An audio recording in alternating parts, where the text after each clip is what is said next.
پێنجەمین پێداچوونەوەی خێرا لە تاوەری تەندروستی سمارت فاست تراک ریڤیو.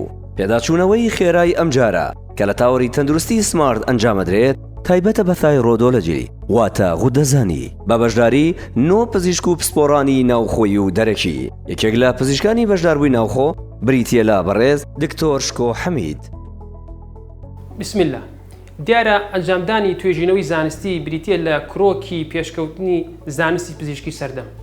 ئێمە لە تاوەری تەندروستی سمارت لە پێنجەمین پێداچوونەوەی خێرا دەربارەی شێرپەنجەی خوددا هەڵساوین بە کۆکردنەوەی سەرجەم ئەو توێژینەوە و داتانەی کە لە ساڵی 2022 ئەنجام دراون دەربارەی شێرپەنجەی خوددا. ئایا ئەو بابەتانە چی بوون کە زۆرترین مشتومڕی هەڵگرتو دەربارەی شێرپەنجەی خوددا، یان دیاریکردنی ئەو بابەتانەی کە تاکو ئێستش گایدلاینێکی تایبەتی بەخۆیان نییە؟